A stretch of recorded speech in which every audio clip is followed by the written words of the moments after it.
Wabarakatuh.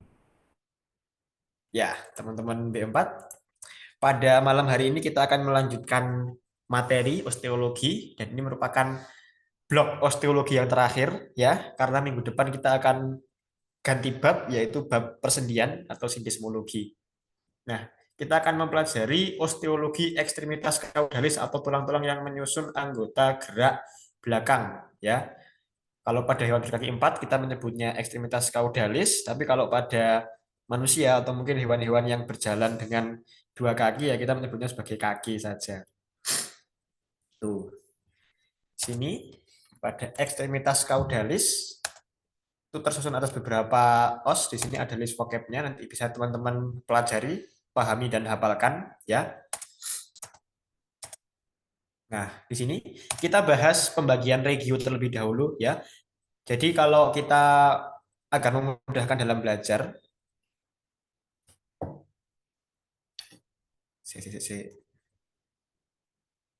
apakah suaraku nge-lag atau jelas?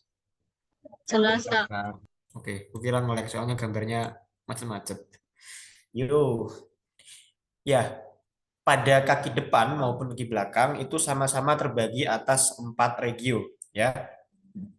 Kalau kemarin kita di kaki depan, itu regio yang paling proksimal itu ada regio cingulum membri thoracisi karena dia melekat dengan toraks atau rongga dada.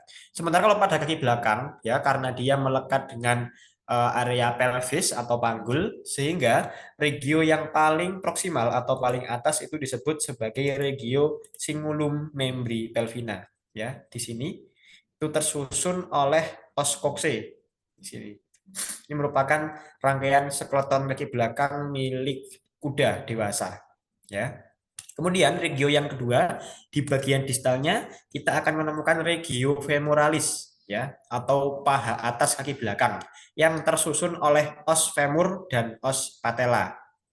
Kemudian yang regio yang selanjutnya di bagian distalnya kita akan menemui regio cruris di mana regio cruris ini tersusun atas dua os yaitu os tibia dan os fibula. Kemudian yang paling distal itu kita sebut sebagai regio pedis ya.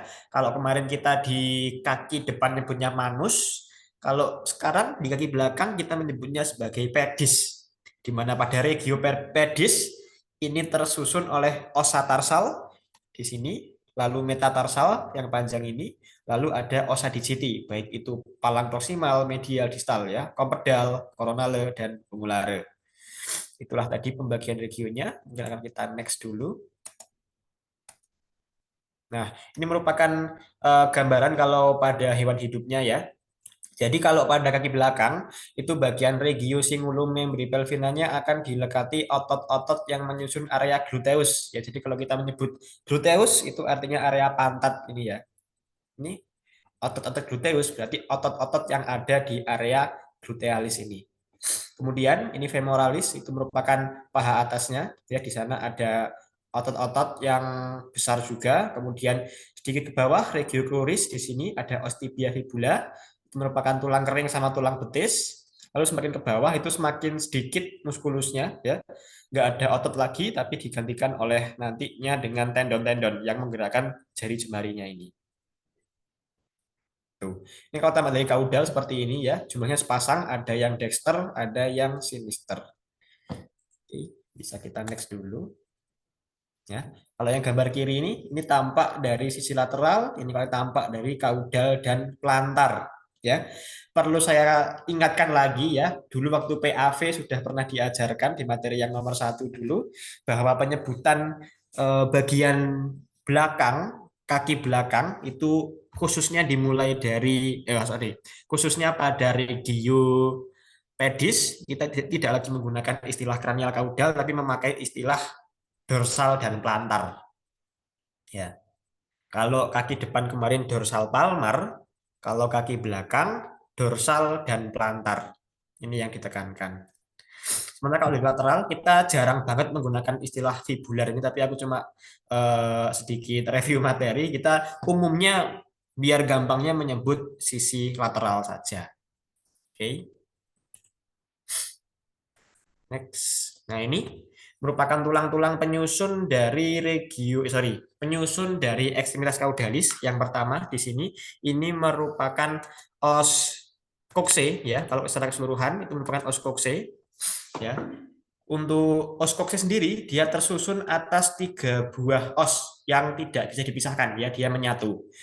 Yang pertama ada os ileum, lalu ada os pubis dan os ischium. Kemudian masuk ke regio femoralis itu tersusun oleh 2 os, yaitu os femur dan os patella ya. Di sini ini merupakan os femur nomor 4 dan nomor 7 ini os patella. Kemudian regio cruris tersusun atas 2 os, ada os tibia dan os fibula. Ya. Kemudian kalau ini merupakan os kokse kalau tampak dari sisi lateral. Nah, ini. Yang selanjutnya kita masuk pembahasan ke regio pedis ya, tersusun oleh tulang-tulang ini mulai dari osa tarsal, metatarsal sampai ke digiti ya. Untuk osa tarsal sendiri itu terbagi atas 3 buah os yang ukurannya besar. Yang memanjang tinggi ini sebagai penanda sisi lateral merupakan os calcaneus. Kemudian yang ada di bagian tengah yang bentuknya seperti katrol ini disebut sebagai os talus. Kemudian yang ada di bagian bawah dari os talus itu ada os yang bentuknya kotak ini merupakan os tarsus sentral. Kemudian di sini ada tulang, kalau di manusia telapak tangan, tapi kalau pada hewan yang berkaki 4 dia strukturnya panjang. Ini merupakan metatarsal, kelanjutan dari os tarsal. Kemudian di bagian digitinya, untuk bagian digiti ini kurang lebih mirip dengan yang ada di kaki depan ya, ekstremitas cranialis, ada os compedale, os coronale dan os ungulare. Kemudian di bagian pelantarnya atau palmarnya itu ada os-os yang bentuknya seperti bantalan, yaitu os sesamoidea, ada os sesamoidea proximal dan os sesamoidea distal atau os naviculare. Itu kalau pada sapi sama kuda. Kalau di anjing, di bagian dorsalnya ada os sesamoidea juga, ya, yaitu os sesamoidea dorsalis. Nanti akan kita bahas. Oke, mungkin dari tulang-tulang penyusunnya ini, apakah ada yang mau ditanyain dulu sebelum kita next?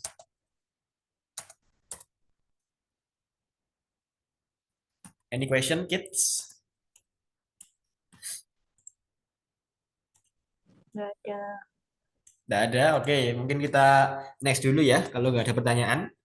Nah, kita akan membahas os kokse ya. Jadi os kokse itu terdiri atas os kokse dexter dan juga os kokse sinister ya. Jadi kokse itu merupakan tulangnya ini. Nah, saat dia menyatu itu akan membentuk suatu struktur yang disebut sebagai pelvis ya. Pelvis itu artinya area panggul. Tapi pelvis itu bukan os ya, teman-teman. Osnya tetap os kokse.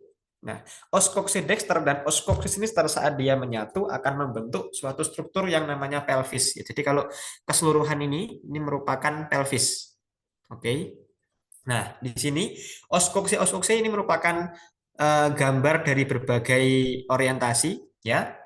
Di sini gambar yang sebelah kiri atas ini merupakan os tampak dari sisi kranial ya.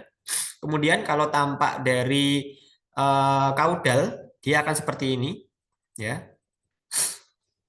Ini kalau yang caudodorsal yang tanpa keberadaan vertebrae sacralis atau os sacrum, kalau masih ada os sacrumnya dia akan tampak seperti ini ya. Os sacrumnya masih melekat. Kemudian kalau dilihat dari sisi ventral dia akan tampak seperti ini ya. Lubangnya tambah jelas, kemudian ini ada permukaan yang rata.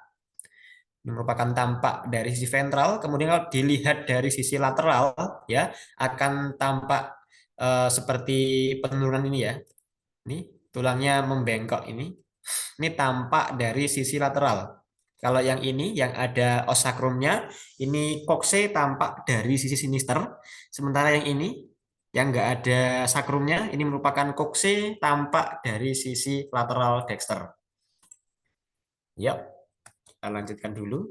Sementara tadi kita bahasnya untuk os koksenya hewan ruminansia dan juga kuda. Sementara kalau pada anjing dia strukturnya berbeda, ya. Kalau pada ruminansia dan kuda itu kan bagian os iliumnya dia membentuk segitiga seperti ini, ya. Dia membuka seperti ini. Perhatikan tangan saya. Nah, sementara kalau pada anjing, ya, sayapnya ini akan agak menutup ke bagian dalam, ya, sehingga akan tampak seperti ini. Dari yang awalnya kuda sama sapi seperti ini, kalau pada anjing strukturnya dia agak menutup ke dalam. Nah, seperti ini kalau dilihat. Kemudian pada bagian dorsalnya dari os kokse anjing atau lebih tepatnya pada os ileumnya itu akan membentuk suatu bentukan tajam, ya, seperti duri bagian dorsalnya di sini. Ini disebut sebagai spina iliaca, ya. Mungkin teman-teman bisa bayangkan kemarin waktu os scapula itu kan ada spina scapularis. Nah, pada anjing di bagian dorsalnya ini kayak ada bentukan duri, ya, di bagian lateral disebut sebagai spina iliaca. Kemudian di sini juga kami sampaikan tentang orientasinya, ya. Untuk bagian kranial atau arah ke depan, sisi kranial itu tampak dengan os ileum yang meninggi ini. Sementara kalau yang sisi kaudal, ya, itu tampak dari os ischium yang lebih rendah ini. Oke. Ini merupakan os kokse milik anjing tampak dari lateral sinister. Kemudian yang gambar sebelah kanan ini, ya, ini merupakan koksenya anjing juga. Kalau tampak dari ventralnya, ya, ini kan beda, ya, tidak membentuk alai, tapi dia lebih kuncup ke dalam gitu. Oke. Langsung saja, sorry, kita akan bahas dulu tentang cavum pelvis, ya. Seperti yang aku jelaskan di awal tadi, untuk tulangnya itu adalah os kokse. Tapi kalau rongga atau struktur yang dibentuk oleh kokse tadi disebut sebagai pelvis. Nah, di dalam pelvis itu terdapat sebuah ruangan yang disebut sebagai cavum pelvis, ya. Jadi ini adalah cavum pelvis. Di dalam cavum pelvis itu akan menjadi tempat organ-organ reproduksi. Kemudian dia juga akan menjadi tempat dari organ-organ urogenital, ya. Misalnya kandung kemih. Kemudian dia juga menjadi tempat dari sebagian saluran pencernaan, ya. Misalnya usus, ada sebagian usus yang lokasinya dia masuk ke cavum pelvis, ya. Jadi batas antara cavum abdomen sama cavum pelvis itu saat dia sudah masuk ke lubangnya pelvis ini, ya, ini sudah masuk area pelvis. Sementara kalau belum ada os kokse, dia masih disebut sebagai cavum abdomen.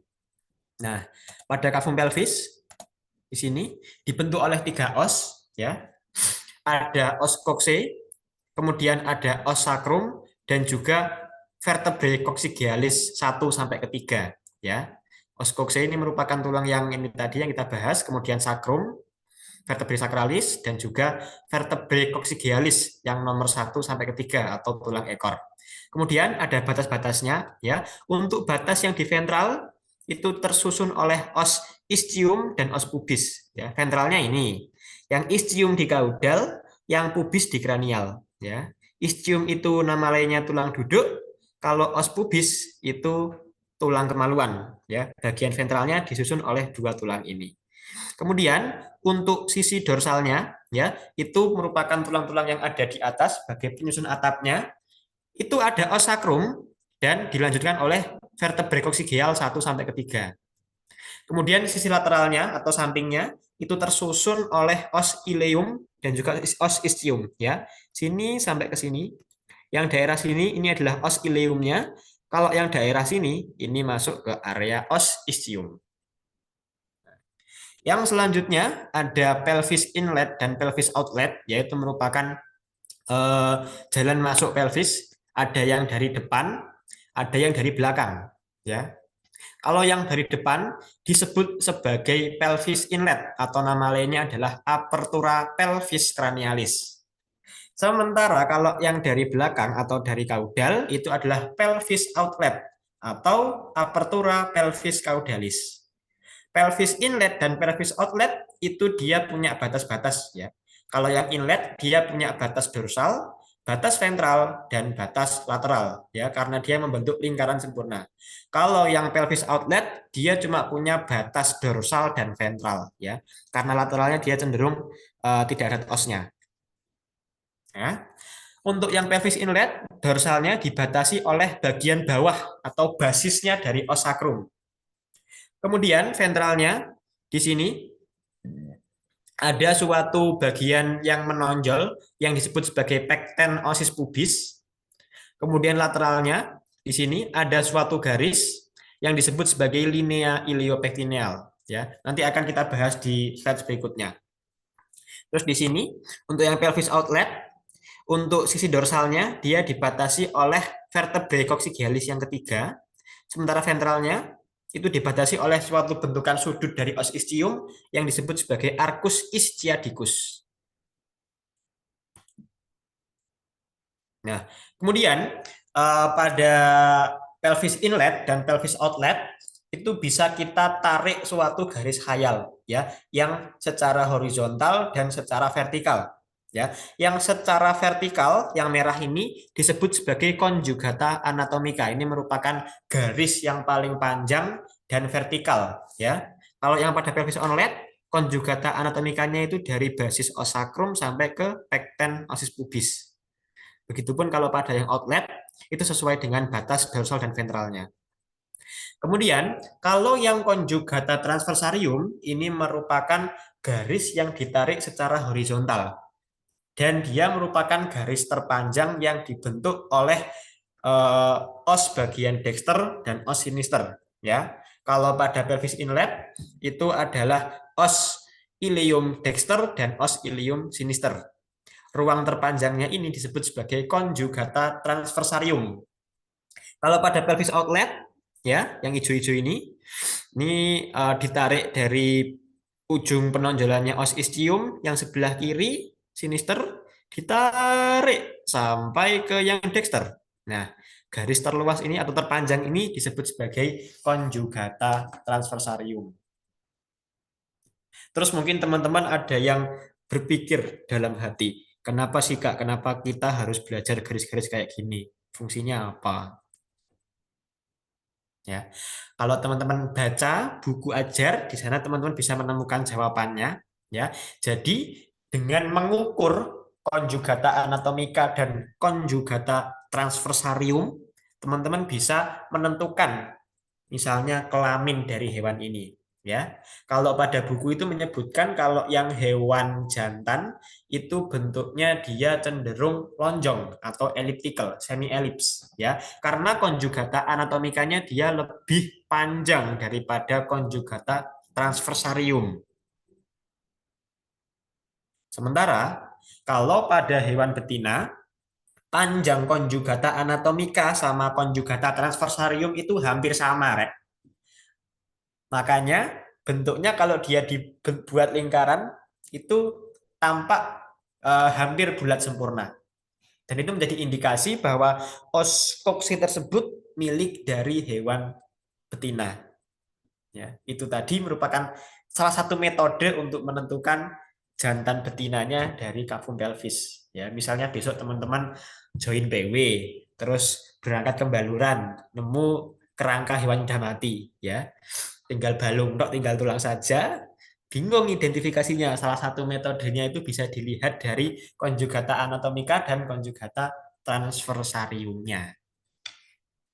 Oke, dari sini dulu. Saya ngobrol panjang lebar. Apakah bisa dipahami atau ada yang mau ditanyakan?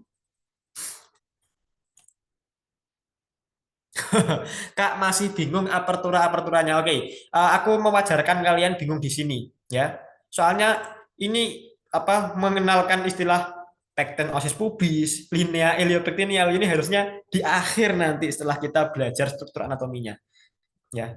Mungkin pertanyaannya bisa disimpan dulu, Vina, ya. Nanti di akhir kamu tanyakan lagi kalau masih bingung, ya. Kita sementara menerima mentah-mentah ini dulu. Nanti baru kita masak tentang informasi ini. Ya, nanti aku jelasin lagi di akhir. Oke, bingung itu sekali. Ya. Jadi kalau konsepnya kemarin waktu kita belajar kranium, ya itu kan ada rongga masuk udara yang di hidung itu, ya. Ada apertura nasi cranialis. Definisi apertura nasi cranialis kan kalau ada asdos yang menjelaskan itu apa namanya ya termasuk saya sih sebagai jalan keluar masuknya udara. Nah, tapi kalau pada pelvis kan dia nggak dilalui oleh udara. Jadi apertura itu bisa juga diartikan sebagai eh, gerbang masuk. Ya, tapi nggak selalu udara. Jalan masuk atau batas antara area ini sama area ini. Gitu. Konsepnya begitu dulu. Untuk masalah batas-batas ini carry ya. Untuk yang pelvis inlet itu posisinya di depan ya. Coba kita lihat yang gambar yang tampak dari lateral ya. Berarti kalau pada gambar ini pelvis inletnya di sini ya, karena kranialnya di sana. Sementara pelvis outletnya itu di sini ya, karena bagian sana adalah kaudalnya. Kranial di sini, kaudal di sini. Apertura pelvis cranialis, apertura pelvis caudalis. Sementara itu yang saya jelaskan. Yang lainnya, apakah ada yang mau ditanyakan, Guis? Tadi pekten itu apa area tajam ya? Eh, jadi di bagian os pubis tengah-tengah sini itu ada suatu penonjolan. Ya, penonjolannya namanya adalah pecten osis pubis. Oh, Ini akan kita bahas di slide kenapa berikutnya. kok pekten? Nah, kenapa kok namanya pekten, bukan tuberkulum, bukan tuberositas? Nah, karena pada pekten osis pubis ini sejatinya adalah pertemuan antara coccyx sama coccyx sinister ya. Osnya dia ketemu, kemudian dia menonjol ke depan. Ya. Dari dua punktum osifikasi yang berbeda, dia menimbulkan suatu penonjolan. Ya. Sementara kalau pada tuberositas, tuberkulum itu ditimbulkan dari satu titik osifikasi yang sama. Nah, karena dia berbeda, makanya disebut sebagai pekten. Apakah menjawab, Jesse? Jawab. Terima kasih Kak. Yo, sip. Pertanyaan yang kritis. Ada pertanyaan lagi?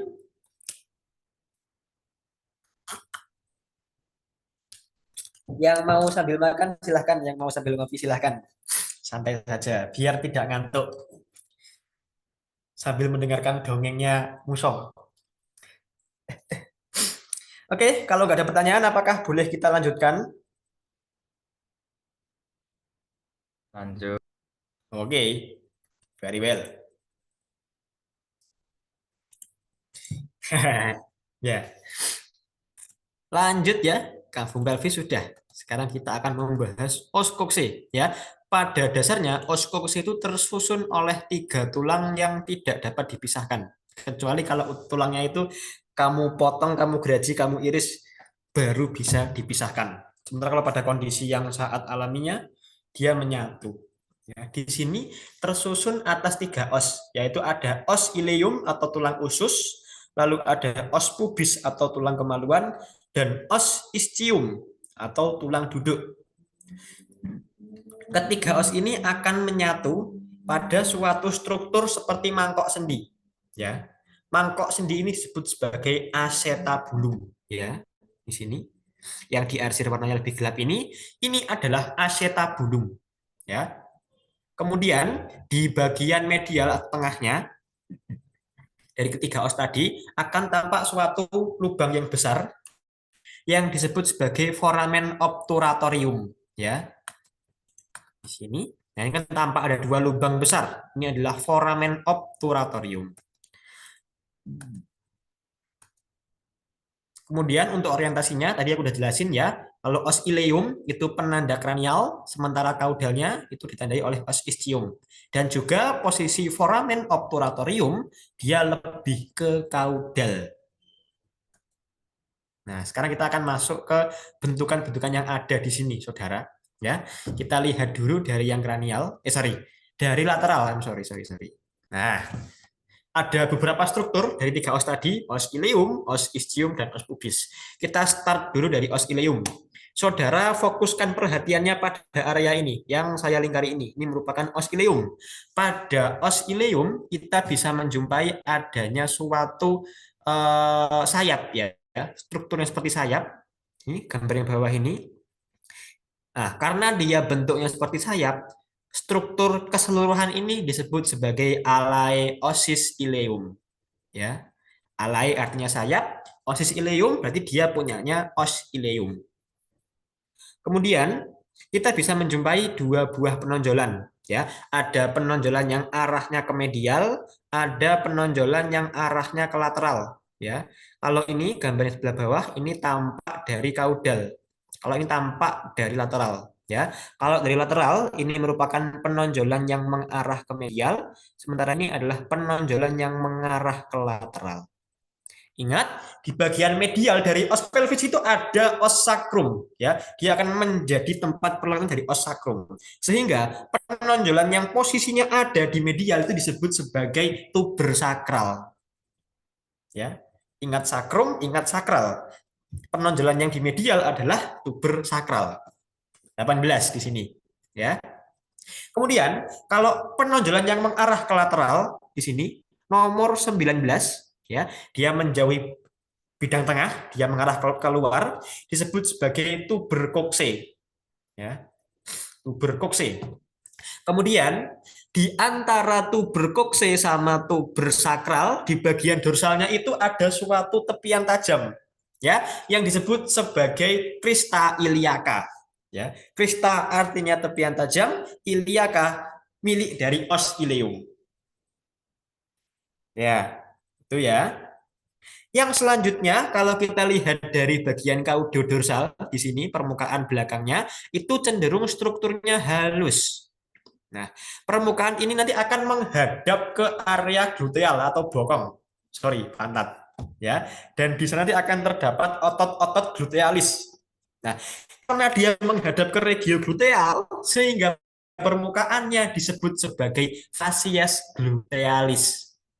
Ya, yang ini fascies glutealis. Sini sampai sini keseluruhan ini adalah fascies glutealis, ya.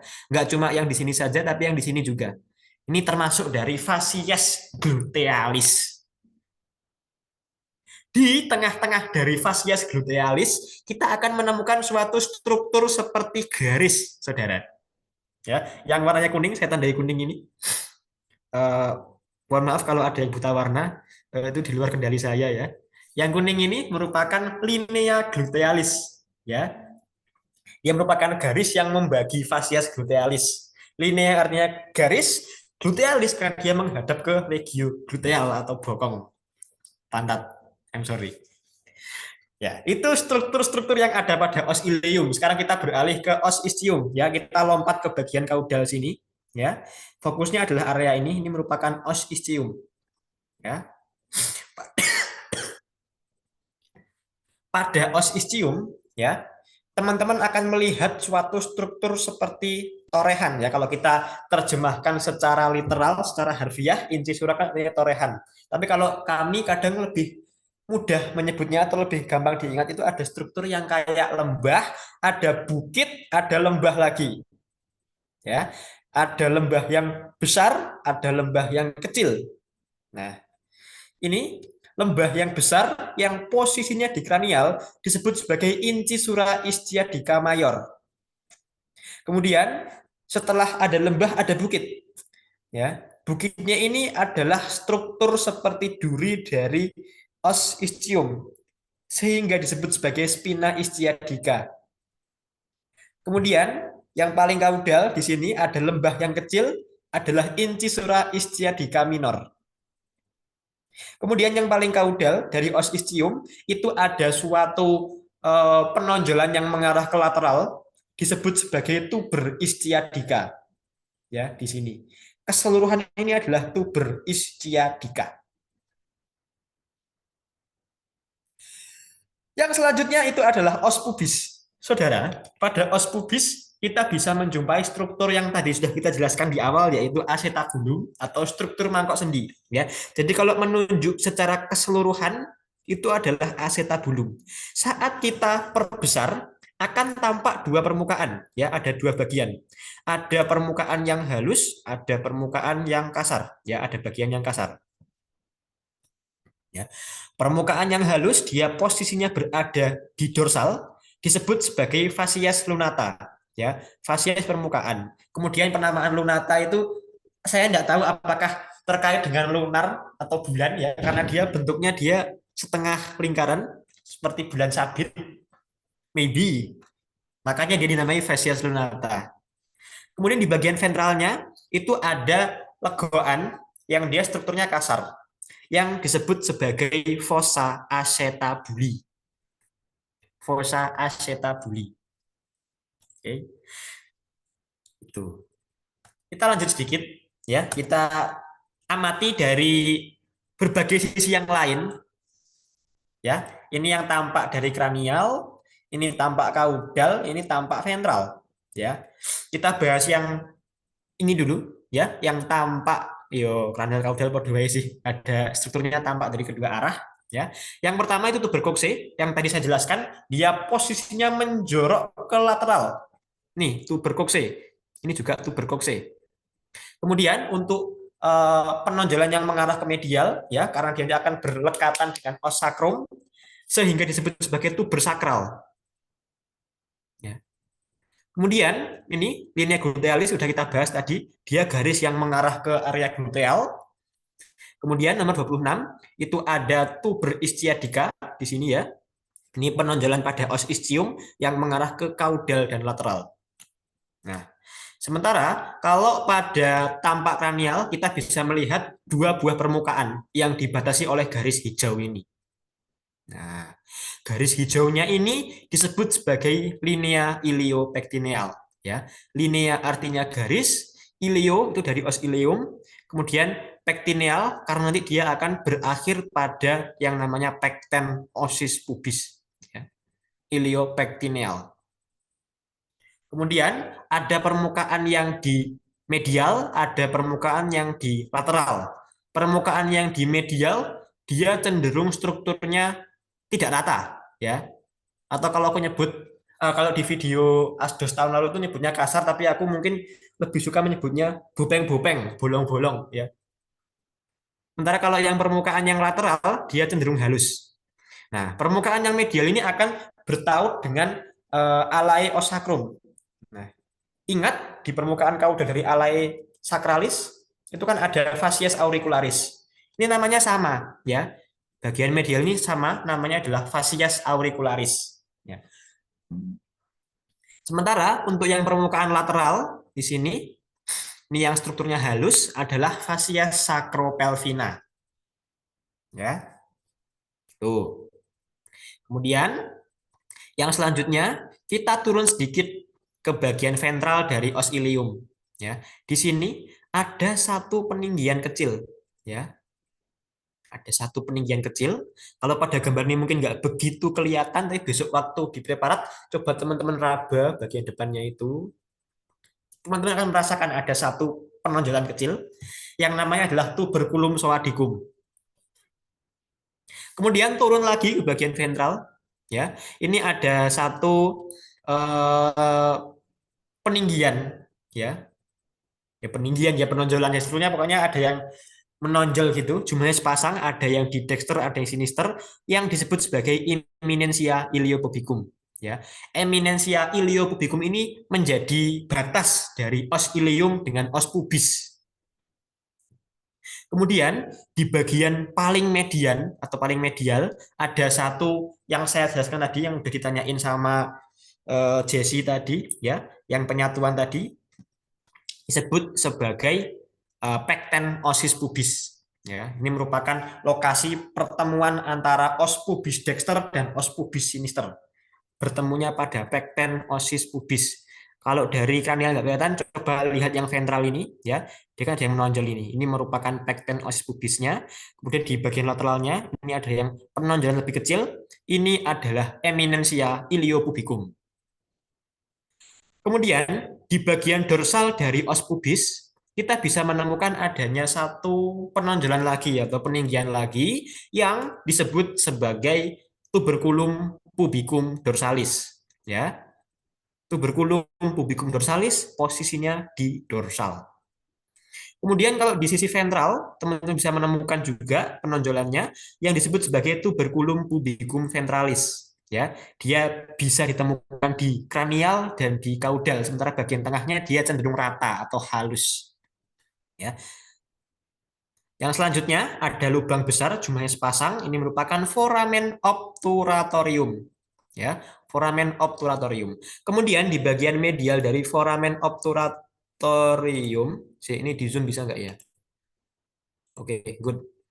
Nah, di bagian medial dari foramen obturatorium, aduh, ya ini ya. Eh, kalau kurang kelihatan dilihat sendiri ya di PPT-nya, yang garis biru ini ada suatu alur kecil. Teman-teman bisa merabanya, ya, disebut sebagai sulcus obturatorius. Perlu diperhatikan, kalau yang lubang foramen itu akhirannya M, kalau yang sulcus akhirannya S. Foramen obturatorium, sulcusnya obturatorius. Ya, pada sulcus itu akan dilalui oleh pembuluh darah dan juga saraf, yaitu arteri vena nervus obturatorius. Kemudian di bagian kaudal ya atau lebih tepatnya pada os ischium itu akan membentuk suatu permukaan yang lebar ya. Dia tampak seperti meja sehingga disebut sebagai tabula osis ischium ya, tabula, table ya, bentuknya seperti meja. Ini disebut sebagai tabula osis ischium. Kemudian di bagian kaudal ya atau pada os ischium kita bisa melihat struktur seperti sudut ini ya. Ini kalau tampak dari kaudal mungkin nggak kelihatan, tapi tampak ventral dia jelas disebut sebagai arcus ischiadicus. Kemudian antara os coxae-dexter dan os coxae-sinister kita bisa menemukan adanya penyatuan di bagian tengah ini ya yang disebut sebagai symphysis pelvis yang warnanya kuning ini ya, penyatuan antara coxae-dexter dan sinister ya tepat pada garis mediannya disebut sebagai symphysis pelvis, saudara. Ya, mungkin sampai sini dulu. Ini udah banyak chat belum saya baca.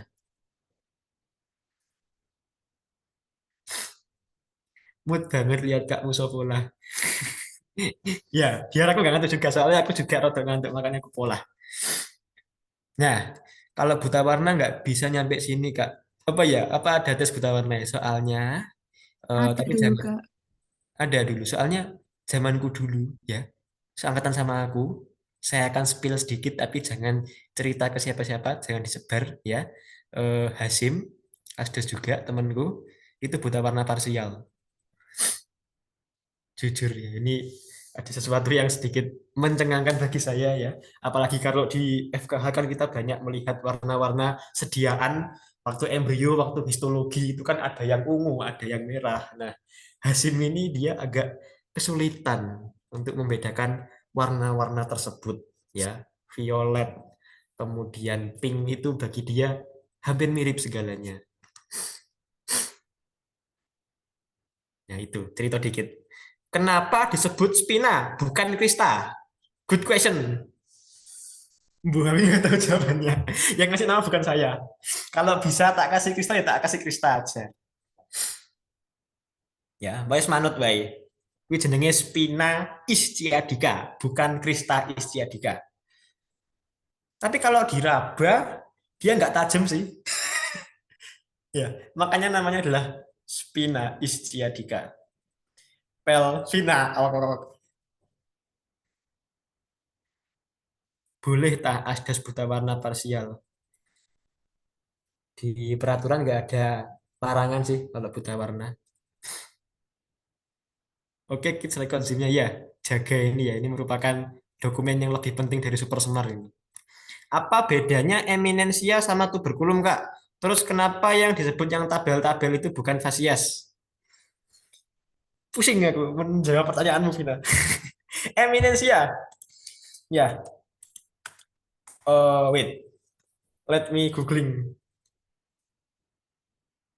Iya, iya. Eminensia.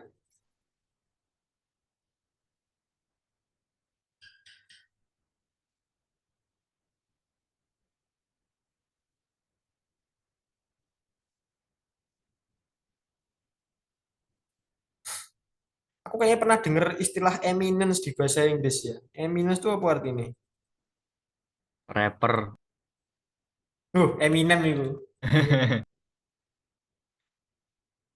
Kemasyuran, kebesaran, bukit. Nggak tahu juga, aku nggak bisa menjawab pertanyaan Vina. Kenapa disebut sebagai eminensi? Karena bukan sebagai tuberkulum. Ya, tapi aku mungkin nggak bisa, nggak masuk akal. Nggak jadi.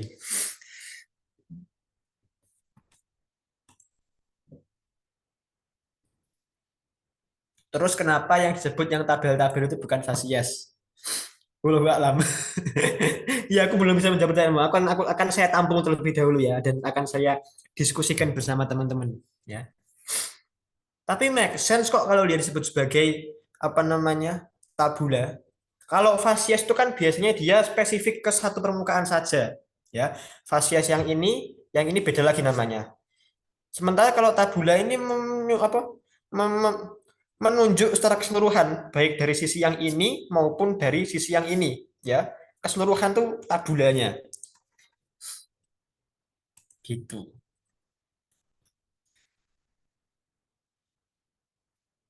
Kak, apa bedanya penggunaan huruf M sama S di akhir? Ya pokoknya nih, salah, salah. Ya untuk membedakan saja sih. Kalau secara aturan, kenapa harus M, kenapa harus S? Jujur saya belum bisa menjelaskan. Apakah itu terkait dengan sifatnya? Apa akan mengubah artinya kalau dalam bahasa Latin saya juga nggak tahu karena saya tidak belajar bahasa Latin, Stevie. Tapi dari tahun ke tahun, Asdos itu selalu menjelaskan kalau foramen obturatorium endingnya M, sulcus obturatorius akhirannya S.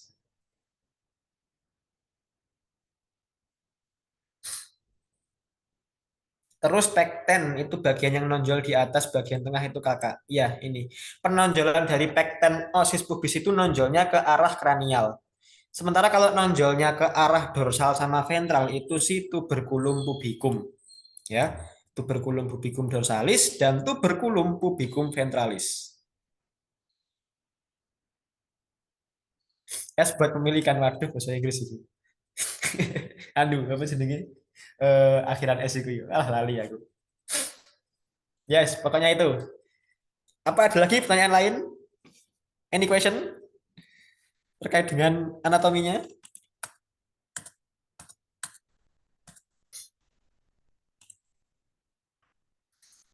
Ya, terserah kamu. Nanti kamu bingung tanya-tanya waktu menjelang ujian, ya kamu tanggung sendiri. Kamu udah bayar mahal-mahal tuh 10.000, tidak kamu manfaatkan, rugi kamu, Vina. Lebih baik jangan tidur saranku. Yang ngantuk silahkan raup-raup dulu. Oke, kalau tidak ada pertanyaan akan saya lanjutkan. Ya, kita akan mengidentifikasi ya perbedaan antara koksenya sapi sama koksenya kuda, saudara. Ya, untuk membedakan antara kokse milik sapi dan kuda itu salah satunya bisa dilihat dari tuber ischiadikanya. Ya, jadi yang ini kan os ischium bagian kaudal, ini tampak dari kaudal, ini ada os ischium. Nah, perbedaannya itu ada pada penonjolannya. Ya, mirip kayak waktu kemarin kita belajar di apa vertebrae itu ya, yang vertebrae cervicalis yang keenam. Kalau di kudanya bang tiga, kalau sapi lamina ya ini kurang lebih ya kayak ngono mumete. Kalau pada kuda ya kita balik ke sini, lupakan vertebrae. Koksenya kuda pada tuber ischiadikanya dia cuma membentuk dua penonjolan. Ada penonjolan yang mengarah ke dorsal, ada penonjolan yang mengarah ke lateral. Dua penonjolan tok ini kuda. Sementara kalau pada sapi, tuber ischiadikanya dia membentuk tiga penonjolan. Ada yang ke dorsal, ada yang ke lateral, ada yang ke kaudal ya. Satu, dua, tiga. Ini merupakan struktur pembeda antara kokse sapi sama kuda. Yang pertama. Yang kedua, saudara bisa memperhatikan dari acetabulumnya, ya. Acetabulum sapi dan acetabulum kuda. Tinjauan yang pertama bisa diamati dari fasies lunata, ya. Beberapa teori menyebutkan bahwasanya fasies lunata dari sapi itu lebih luas, ya. Dia hampir membentuk seperti huruf C, ya, hampir menutup sempurna, hampir apa bulat sempurna gitu. Sementara kalau pada kuda itu dia cuma setengah lingkaran saja, ya. Dia dalam kata lain dia lebih sempit daripada fasies lunatanya sapi. Tapi kalau mungkin bingung, pendapat ini bisa agak dikesampingkan dulu. Bentukannya lebih pasti itu ada pada poin kedua. ya. Di ventral dari fossa acetabuli pada os pubisnya itu ada penonjolan kalau miliknya sapi. Sementara kalau pada kuda, ya ini os pubis, ini fossa acetabuli, dia lurus saja, permukaannya rata, nggak ada penonjolan. Ya ini merupakan ciri yang lebih pasti dan mudah diamati antara koksenya sapi dan kokse kuda. Itu teman-teman, ya.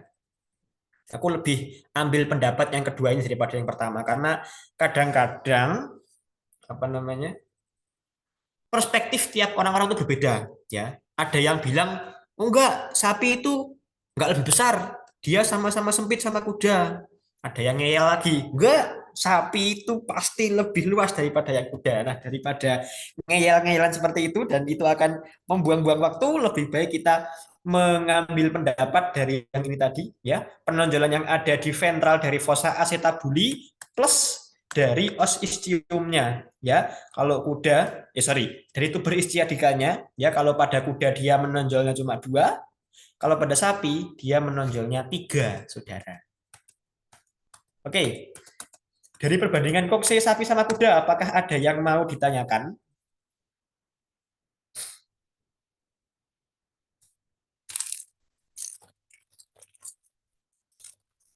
Aku izin makan dikit. Ini roti. Inilah.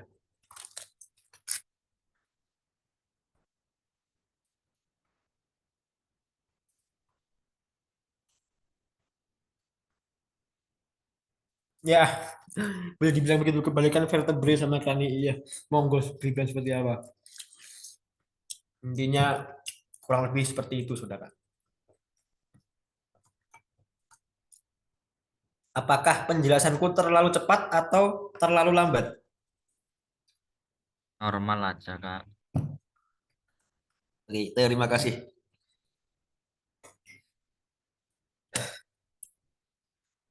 Pas. Oke. Kalau tidak ada pertanyaan akan kita lanjutkan.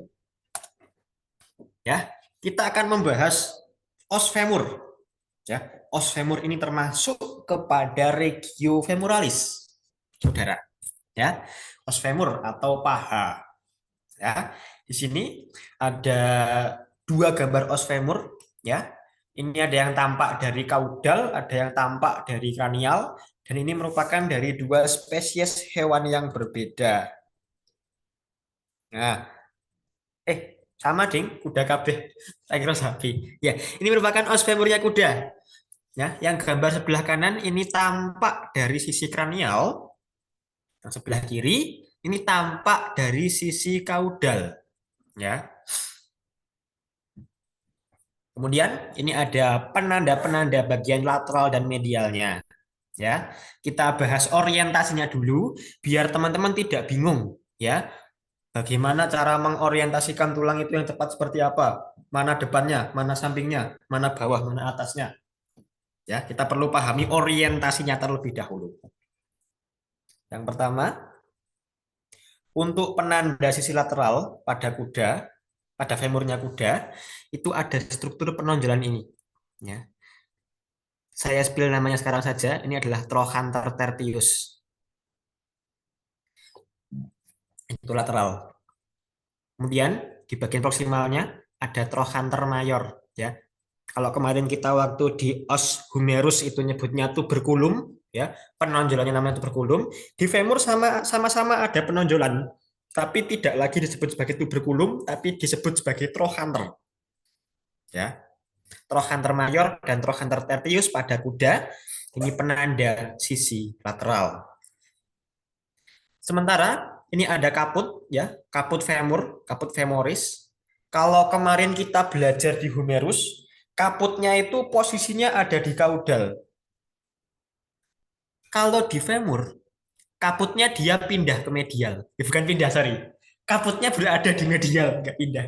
Dia tidak pernah pindah sejak awal diciptakan oleh yang kuasa, dia posisinya selalu berada di medial, bukan pindah. Sorry, saya revisi. Ya. Kalau yang di femur, kaput femurnya dia berada di medial. Ya. Kalau pada humerus, kaputnya dia di kaudal. Itu yang membedakan femur sama humerus. Dan juga bisa dijadikan patokan penanda lateral medialnya. Kemudian Untuk sisi kranial itu bisa dilihat dari bagian distal atau bagian bawahnya. Untuk sisi kranial di bagian distal itu ada struktur yang bentuknya seperti katrol ini saudara, ya dia tunggal. Sementara kalau pada sisi kaudal di bagian distalnya itu akan membentuk suatu bungkul sendi, jumlahnya sepasang, ya. Kalau kemarin waktu kita di humerus, bungkul sendi atau kondilusnya itu di kranial. Kalau pada femur sekarang bungkul sendinya, kondilusnya itu berada di kaudal. Dari informasi-informasi yang telah kita kumpulkan, ya, mana lateralnya, mana medialnya, terus ini dilihat dari kranial dari kaudal, kita bisa menentukan apakah ini kaki dari sebelah mana, ya. Karena lateralnya di sini, medialnya di sini, ini tampak dari kaudal, berarti badan hewannya di sini, ini otomatis adalah os femur sebelah dexter. Ya, begitu pada yang ini, ya, lateralnya di sini, medialnya di sini, ini tampak dari kranial, sehingga badan dari si hewan itu ada di sini, ini berarti kaki sebelah dexter. Apa itu Kak Trojanther? Ya, dia sama-sama penonjolan. Ya, kalau pada pada humerus itu namanya tuberculum, kalau pada femur disebut sebagai trochanter. Kenapa kok enggak disebut tuberculum juga, Kak? Ini yang menjadi salah satu pembeda antara humerus dengan femur, ya, dari sisi penamaannya.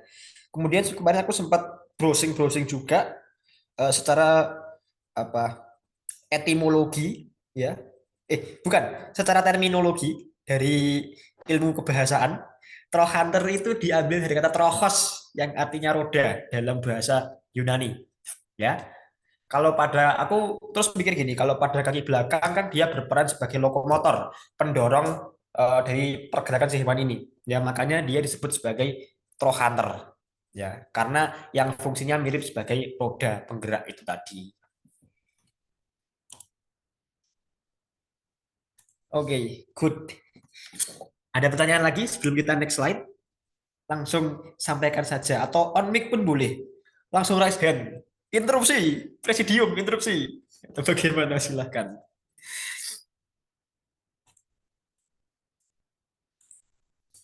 Oke, kalau tidak ada akan kita lanjutkan, saudara. Kita akan masuk ke struktur-struktur anatomisnya atau bentukan-bentukan yang ada, saudara. Ya, di sini ini merupakan os femur dari dua hewan yang berbeda, ya. Yang sebelah kiri ini os femurnya kuda dan yang sebelah kanan ini os femurnya sapi, ya. Sama-sama kaki sebelah kanan atau dexter dan sama-sama tampak dari depan atau dari kranial.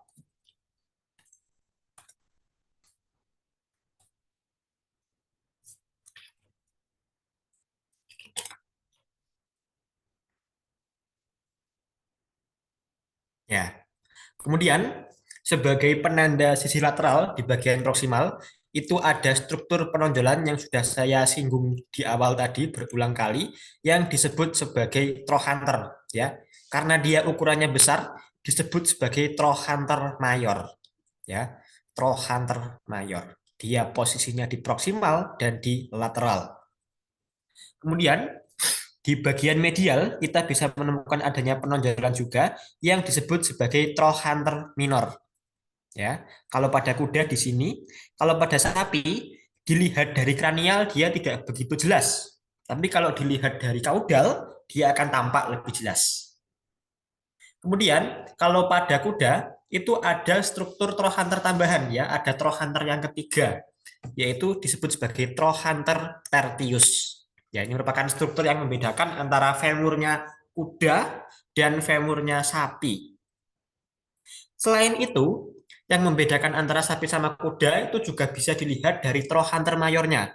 Kalau pada trochanter mayor kuda itu ada suatu robekan, ya, atau takian, ya, yang disebut sebagai incisura trochanterica, ya. Yang saya tandai merah-merah ini adalah incisura trochanterica pada trochanter mayor kuda. Kalau di sapi dia nggak punya. Oke, itu penonjolan-penonjolan. Kemudian kita beralih ke struktur sendi ini, ya. Kepala sendi ini disebut sebagai caput femoris, ya. Caput femoris dia berada di medial. Ada kepala, ada leher.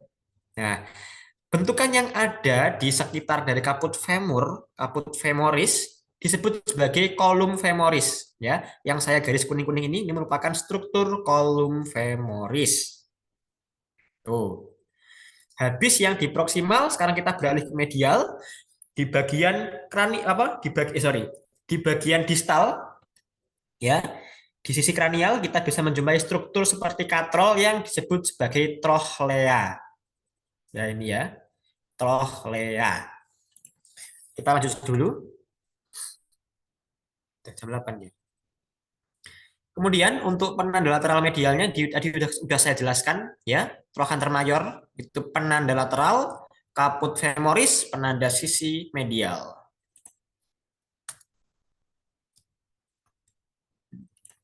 Nah, ini kalau yang tampak dari sisi kaudal, saudara.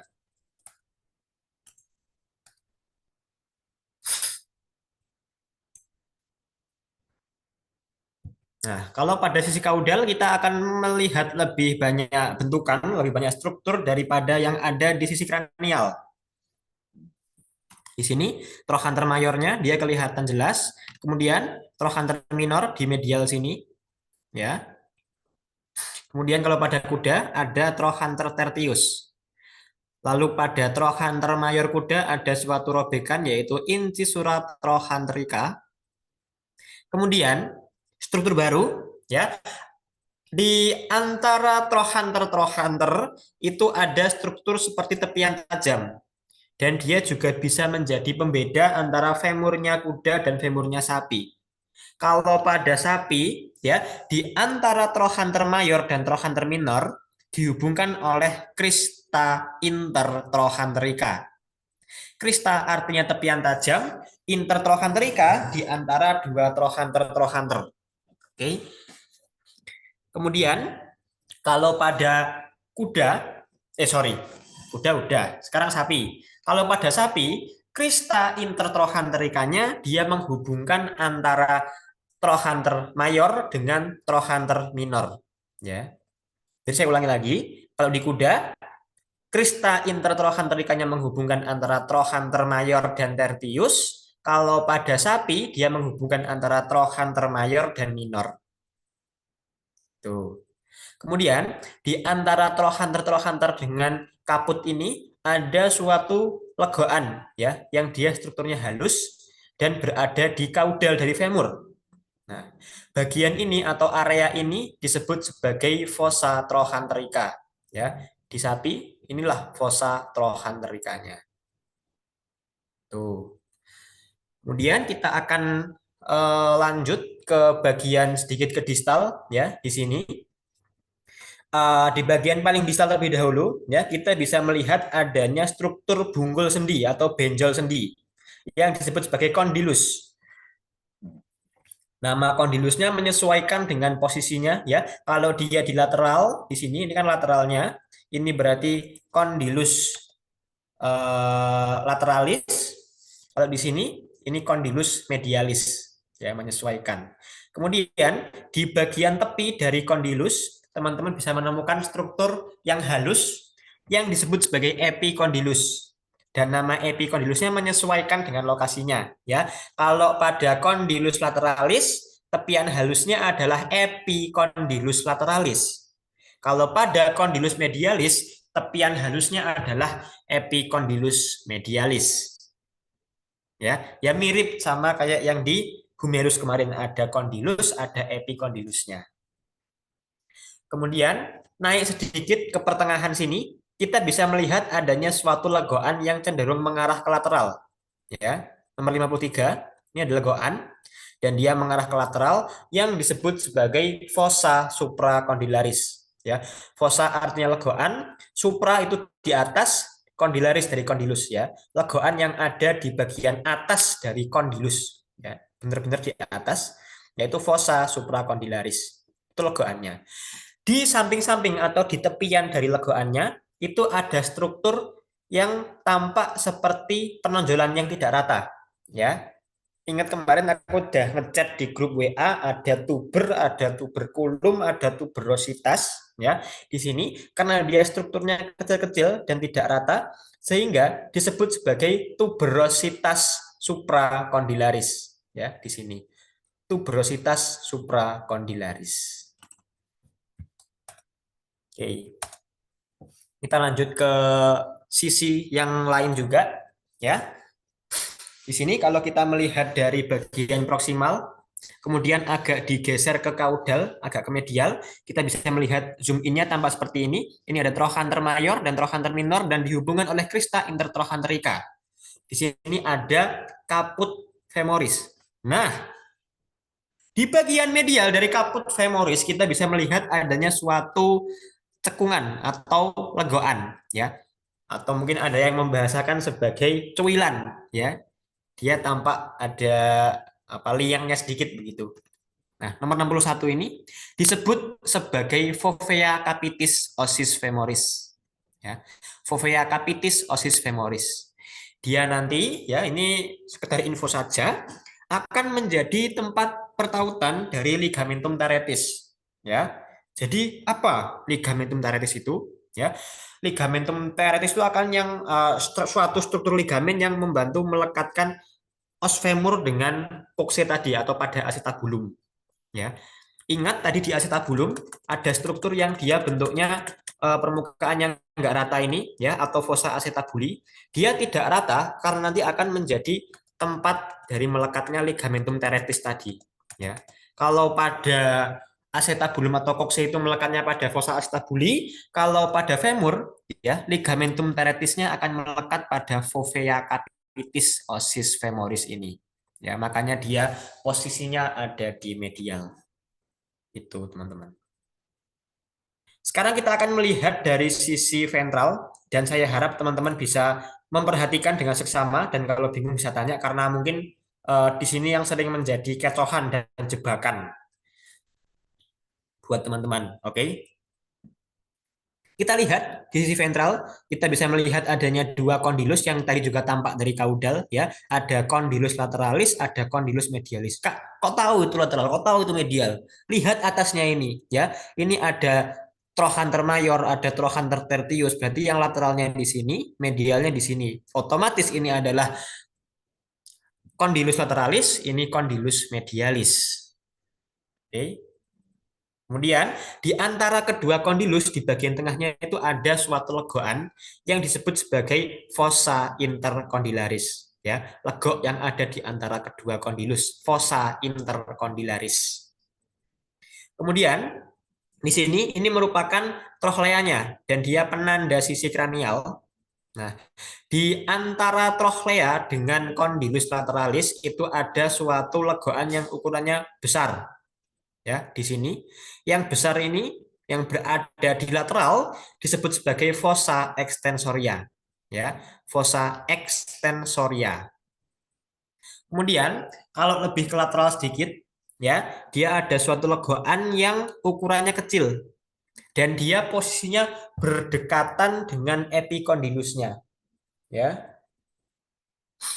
Nah, tapi jangan sampai tertukar antara eh, legoan dengan epicondylus. Nah, kalau legoannya ini disebut sebagai fossa musculi popliteus. Ya, fossa musculi popliteus. Tuh, teman-teman. Ini kalau dilihat dari sisi ventral, ini merupakan tulang bagian dexter, ya, kaki sebelah kanan. Kalau yang sinister kurang lebih juga sama, ya, di sini. Ini mungkin lebih jelas lagi. Nah, di sini yang di bagian kranialnya kita bisa melihat adanya suatu alur di sini. Ini disebut sebagai fossa extensoria, ya. Sementara yang berdekatan dengan kondilus disebut sebagai fossa musculi popliteus. Kemudian legoan yang ada di antara dua kondilus adalah fossa intercondylaris. Itu, teman-teman. Nah, sekarang kita bahas sedikit untuk yang os femur pada anjing, ya.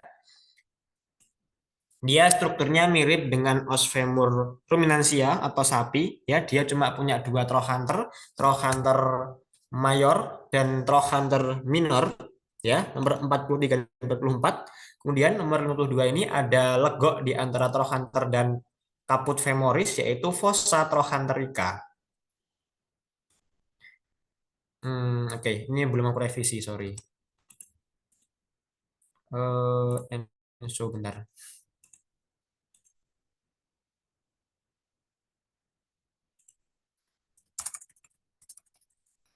Ini sulfusnya dihapus.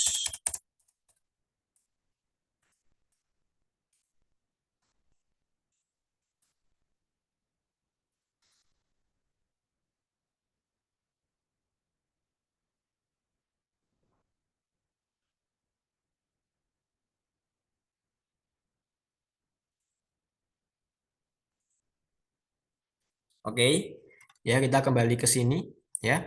Ada yang namanya crista intertrochanterica, tapi aku lupa menambahkan di sini garisnya, ya. Di antara trochanter mayor dan trochanter minor dihubungkan oleh suatu tepian yang tajam, yaitu crista intertrochanterica, ya. Kemudian di sini ada condylus lateralis dan condylus medialis. Di bagian proksimal dari condylus lateralis kita bisa menemukan adanya tulang yang ukurannya kecil-kecil, ya. Dia disebut sebagai os fabella, ya, di sini posisinya. Nah, os fabella ini eh, tidak selalu muncul pada hewan anjing, ya.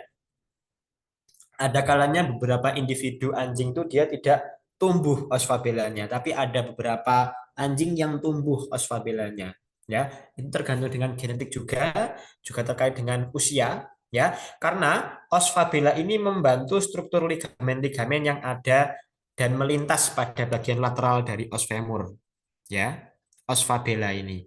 Nah, os fabella ini kalau dalam dunia radiologi kerap kali menimbulkan kekacauan saat melakukan pembacaan hasil ronsen, ya. Dikiranya tulangnya itu mengalami fraktur atau patah tulang. Tapi saat diperhatikan lagi, diteliti dengan seksama, ternyata itu bukan fraktura, tapi karena ada os fabella itu, ya. Kemudian lateralnya, medialnya mungkin udah paham teman-teman. Kalau medial itu ada kaput, kalau lateral itu ada trochanter. Oke, kita sekalian bahas os patella, ya, karena masih satu regio sama femur. Ini os patella atau tulang tempurung lutut, ya. Strukturnya dia seperti ini. Oh, wait. Aduh. Oke, kira apa? Nah, laser gini biar kelihatan. Nah, os patella itu strukturnya dia seperti belah ketupat, ya. Tapi belah ketupatnya berbeda. Yang di bagian proksimalnya dia cenderung lebih tumpul, sementara di bagian distalnya dia berbentuk lebih tajam. Sehingga di bagian proksimal itu merupakan bagian basisnya, sementara kalau pada bagian distalnya itu merupakan apex atau puncaknya. Ya, jadi jangan sampai terbalik dalam mengorientasikan os patella, ya. Yang cenderung tumpul dia berada di atas, yang lancip dia berada di bawah. Kemudian kalau dilihat dari sisi kranial, dia cenderung strukturnya kasar, teman-teman. Sementara kalau dilihat dari kaudal, strukturnya dia lebih halus karena nanti akan bertaut dengan struktur trochlea pada os femur. Ya, di sini di trochleanya ini akan menjadi tempat pertautan dari os patella, saudara. Ya, di sini. Kemudian untuk orientasinya, ya, kita bisa melihat dari sisi kaudal itu ada suatu penonjolan, ya, yang dia posisinya selalu berada di medial, ya, yang disebut sebagai prosesus cartilaginosa, ya. Dia suatu taju atau penjuluran yang strukturnya seperti tulang lunak, sehingga disebut sebagai prosesus cartilaginosa. Dia posisinya selalu berada di medial. Dari sana kita bisa mengidentifikasikan apakah patella ini dexter atau sinister dari keberadaan si prosesus cartilaginosanya ini, ya. Karena dia medialnya di sini, lateral di sini, dan ini tampak dari sisi kaudal, sehingga badan dari si hewan itu ada di sini. Otomatis ini adalah os patella sisi dexter, ya, kaki sebelah kanan. Ini ada variasi os patella yang lain, ya. Di bagian apexnya dia ada tambahan struktur ligamen yang akan menghubungkan os patella dengan os yang ada di bawah maupun di atasnya, yang disebut sebagai ligamentum patellaris, ya, yang bentuknya seperti rambut pirang ini. Ini merupakan ligamentum patellaris dan dia melekat pada bagian apex dari os patella. Ini sama, ini ada processus cartilaginosa. Kita lihat bahwa sini adalah sisi medial, ini lateral, dan ini tampak dari kaudal. Otomatis os patella ini merupakan os patella pada kaki sebelah kiri atau bagian sinister. Ya, medial di sini otomatis badannya ada di sini. Dan ini merupakan os patella sebelah sinister. Oke, dari os femur dan patella, apakah ada yang mau ditanyakan, guys?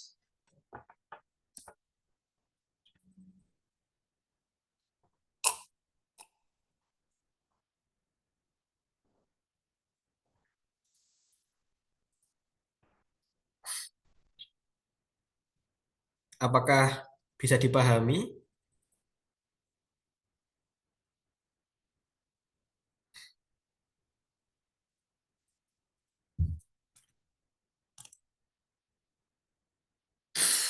Semangat. Sebentar ya.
Oke, karena tidak ada pertanyaan, akan kita lanjutkan ke slide selanjutnya, saudara. Kita sudah membahas regio cingulum membri pelvina sama regio femoralis. Sekarang kita akan berlanjut ke regio cruris, dan pada regio cruris itu tersusun oleh dua os, yaitu os tibia dan os fibula, saudara. Ya, yang besar adalah os tibianya dan yang kecil itu adalah os fibulanya, saudara. Ya, atau kalau pada bahasa manusianya os tibia itu tulang kering, kalau os fibula itu tulang betis. Ya, di sini. Kemudian keberadaan dari os fibula itu berbeda antara milik hewan kuda dan milik hewan sapi, ya. Gambar yang 1, 2, 3 yang sebelah kiri ini merupakan tibia fibulanya kuda, ya, perhatikan. Sementara kalau yang paling kanan, satu gambar ini merupakan tibia fibula milik sapi. Struktur yang membedakan itu adalah keberadaan atau korpus dari os fibula. Os fibula milik hewan kuda, dia tumbuh lebih baik daripada os fibula milik hewan sapi, ya. Fibulanya sapi dia cuma metungul cilik lagi nih, ya, dia cuma seperti suatu prosesus kecil dan dia tidak berlanjut sampai ke bagian distal. Beda sama fibulanya kuda, ya. Dia terbentuk dengan sempurna meskipun sangat tipis dan mencapai ke bagian distal ini, ya. Kemudian kalau ada preparat, ya, teman-teman besok waktu belajar di lab dengan preparat yang asli, dari kami ASDOS menyepakati kalau teman-teman menemukan tibia masih ada fibulanya dikit, itu kita asumsikan sebagai tibia fibula milik kuda. Tapi kalau besok teman-teman menemukan tibia tok, tidak ada fibulanya, ya, tidak ada yang menjulur, itu kita asumsikan sebagai tibia milik ruminansia atau sapi. Ya, gitu ya teman-teman, biar lebih memudahkan kita dalam belajar. Karena mengikuti teori yang tadi bahwasanya fibulanya sapi itu korpusnya tidak berkembang dengan baik. Itu yang perlu kita ingat-ingat. Yang selanjutnya itu adalah orientasinya. Ya, untuk orientasi sisi kranial, ya bagian depan dari os tibia itu ada suatu struktur penonjolan ini. Ya, kemudian kalau dilihat dari sisi kaudal, dia akan tampak rata dan ada struktur seperti guratan-guratan garis-garis ini. Ini sebagai penanda sisi kaudal. Kemudian untuk penanda medial dan lateral itu bisa dilihat dari keberadaan dari os fibula. Ya, mirip seperti os radius ulna kemarin, os ulna dia mengarahnya ke bagian lateral. Begitupun pada os fibula dia letaknya berada di lateral sehingga dia menjadi patokan sisi lateral. Kalau di sini lateral, di sini medial, dan gambar ini tampak dari kaudal, otomatis ini merupakan kaki sebelah sinister. Ya, badannya ada di sebelah sini, badan hewannya. Itu ya teman-teman. Kita akan lanjut membahas struktur-strukturnya ya pada os tibia dan fibula. Kita mulai dari bagian proksimal tibia dulu ya. Bentukan-bentukan yang dapat kita jumpai sebagian besar itu cuma ada di tibia. Fibula nggak punya bentukan khusus ya karena dia cuma satu tulang seperti tusuk gigi gitu aja. Nggak banyak strukturnya. Oke. Baik. Ini sejatinya sedikit ya vocabnya, cuma ini kami memberikan variasi gambar-gambar dari berbagai sudut pandang. Ya, ada yang tampak dari sisi kranial, ada yang tampak dari sisi kaudal, ada yang tampak dari dorsal. Ya, yang gambaran secara skematis ini tampak dari dorsal. Ini akan menjelaskan tampak-tampak dari berbagai point of view ini. Saudara, yang pertama itu ada struktur tulang lunak di bagian atas atau proksimal dari os tibia, yaitu adalah meniskus. Ya, kalau saudara perhatikan permukaan sendi dari os tibia itu rata. Sementara kalau permukaan sendi pada os femur dia kan bentuknya bulat seperti ini. Ya, otomatis dia kan karena bentuknya berbeda, diperlukan adanya suatu struktur pendukung ya agar dia bisa terfiksasi pada lokasinya. Mungkin kalau teman-teman agak bingung akan coba saya gambarkan ya. Misalnya ini os tibia. Sementara os femur dia kan bentuk apa namanya? Kok jelek ini? Aku sorry ya guys yang gambar ora kayak stevia. Ya, ini saudara bayangkan saja sebagai kondilusnya yang bundar ini. Nah, kalau dia tidak ada struktur meniskusnya, nanti dia bisa apa? Overriding, bisa merucut ke depan atau merucut ke belakang. Ya, kan kita tidak menghendaki hal tersebut terjadi. Ya, sehingga murid Gusti Allah tidak menghendaki hal tersebut sehingga ada struktur tambahan yaitu meniskus. Ya, nah ini di sini yang kuning ini adalah meniskusnya. Bayangkan meniskusnya dia kan jadi kayak biar ngepasin ya dari yang bentuknya bulat ke bentuk yang rata itu didukung oleh struktur meniskus ini dan meniskus ini merupakan tulang sorry bukan tulang rawan dia strukturnya seperti kartilago ya benar sih kayak tulang rawan gitu dan ini pada beberapa preparat kita nggak dijumpai ya karena banyak yang udah dibersihkan jadi tinggal menyisakan si kondilusnya saja itu ya terkait dengan meniskus ini dia bentuknya seperti mangkok tuh ya meniskus. Meniskus ini posisinya berada di atas dari kondilus. Pada bagian proksimal os tibia itu ada sepasang kondilus ya. Di sini bisa teman-teman amati permukaan yang halus rata ini merupakan kondilusnya ya. Ini juga ini adalah kondilusnya. Ada kondilus lateralis, ada kondilus medialis ya. Sementara kalau dilihat dari dorsal ya, seperti ini kondilus-kondilusnya, ada kondilus lateral, ada kondilus medial.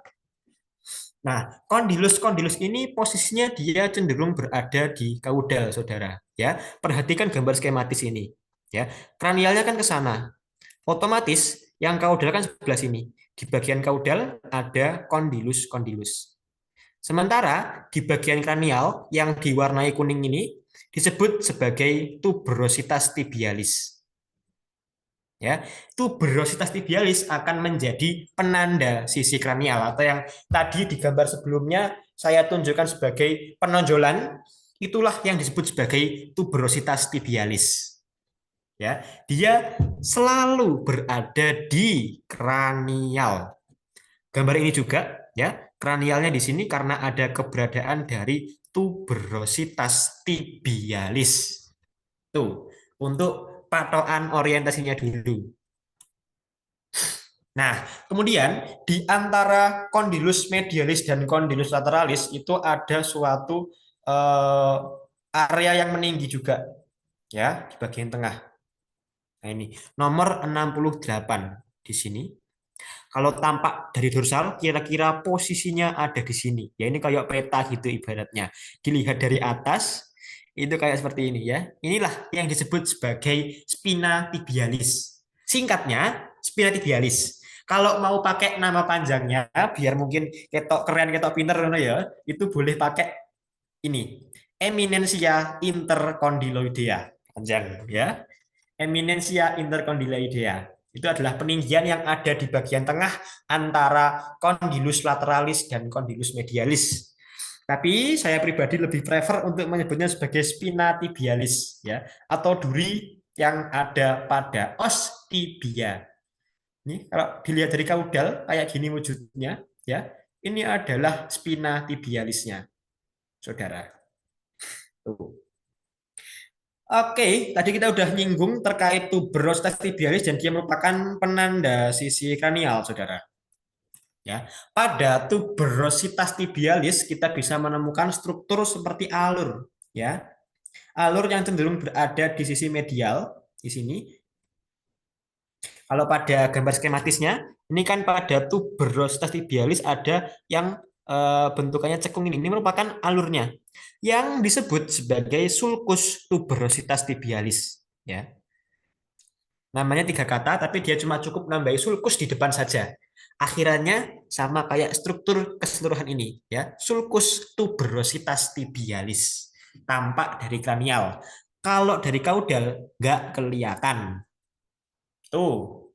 Yang selanjutnya, pada tuberositas tibialis di bagian tepinya itu ada struktur tepian tajam, ya. Tepian tajam ini yang dia cenderung berada di lateral yang disebut sebagai crista tuberositas tibialis, Saudara. Yang warnanya biru ini, ya.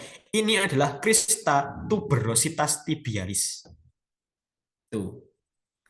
Yang selanjutnya itu di antara tuberositas tibialis dengan kondilus lateralis kita akan menemukan suatu sulcus ya, alur atau sulcus.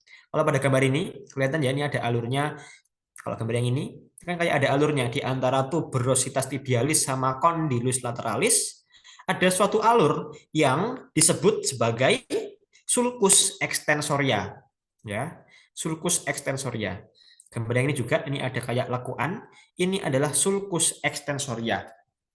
Kenapa dia disebut sebagai sulcus extensoria? Pada sulcus extensoria nanti akan dilalui oleh tendon-tendon kelompok musculus extensor. Ingat apa mana extensor? Extensor itu artinya memperbesar sudut ya. Misalnya tanganku gini, ini extensor, ini flexor ya. Ini ekstensi, ini fleksi. Ya, jadi otot-otot yang berfungsi untuk meluruskan kaki, ya, kelompok otot ekstensor itu tendonnya akan berada pada struktur sulcus extensoria ini, ya. Dan ini juga sejajar sama kalau pada os femur tadi ada yang namanya fossa extensoria, ya. Itu letaknya tepat ada di atasnya dari sulcus extensoria ini, teman-teman. Itu. Yang selanjutnya di bagian kaudal kita bisa melihat adanya suatu robekan atau torehan ya. Kalau dari gambar skematisnya tampak seperti ini, di antara kondilus medial sama kondilus lateralis ya di kaudalnya ada suatu robekan yang disebut sebagai incisura popliteal. Incisura popliteal ya. lanjut dulu. Sekarang kita akan melihat dari sisi kaudal ya. Pada os tibia ya, kalau tadi di bagian proksimalnya kita bisa melihat keberadaan dari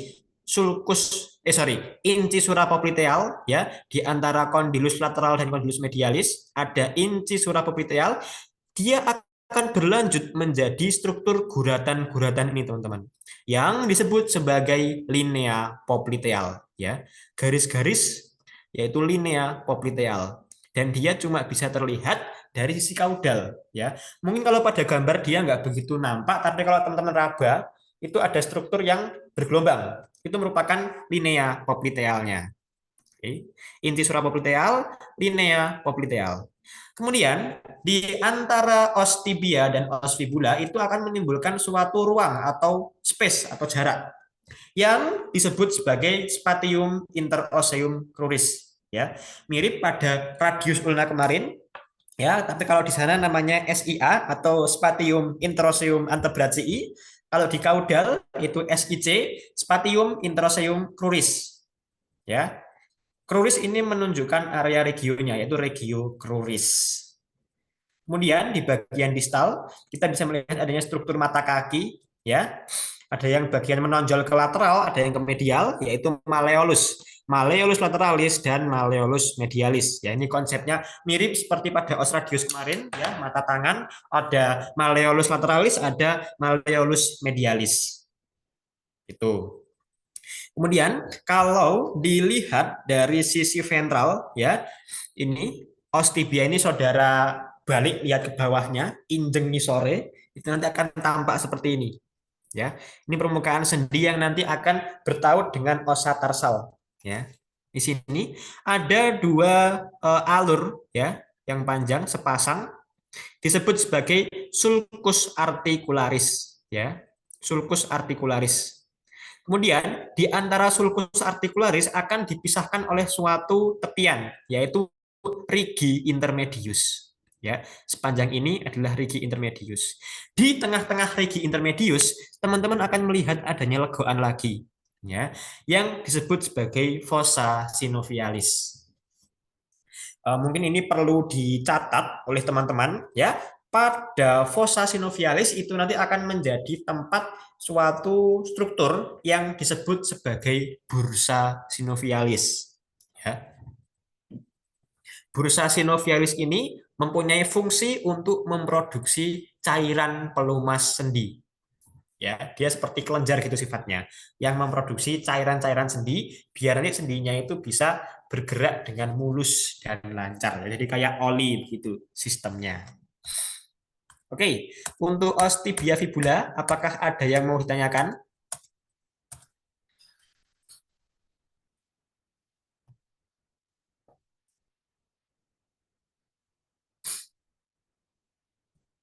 Any question, guys?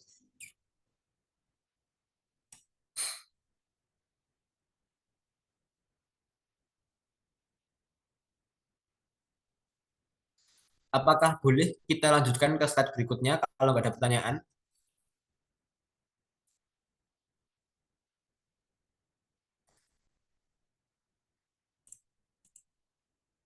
Lanjut ya, ini kok cuma 9 orang yang join. Apakah ada yang belum join? Johan nggak ada ya? Apakah ada yang tahu Johan pergi kemana? Dia tidak izin pada saya. Apakah dia ketiduran atau bagaimana?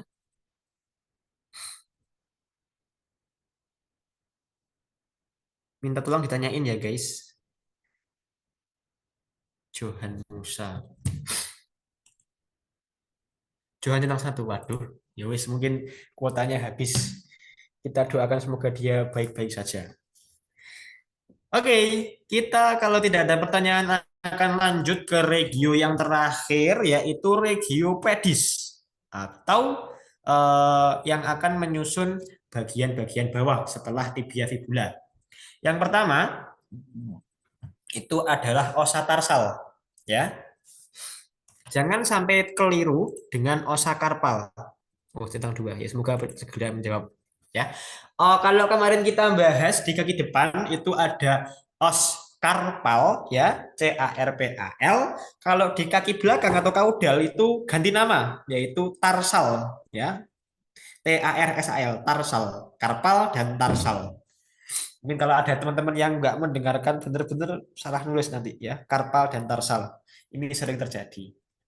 Untuk osa tarsal itu tersusun atas 3 buah tulang, yaitu ada os calcaneus ya, yang tinggi panjang ini ke atas, ini adalah os calcaneus. Yang selanjutnya itu ada os talus yang bentuknya seperti ya yoyo ini ya, seperti katrol ini adalah os talus. Kemudian di bawah os talus itu ada sebuah tulang yang bentuknya persegi kalau dilihat dari kranial, itu merupakan os tarsus sentral ya, os tarsus sentral.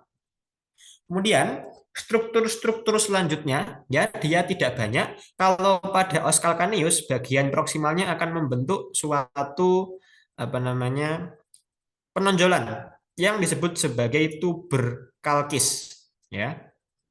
Tuber kalkis os calcaneus ini juga menjadi titik orientasi sebagai penanda sisi lateral, teman-teman ya. Jadi lateralnya di sini, medialnya di sini ya, dan dia juga cenderung berada di bagian belakang atau plantar ya.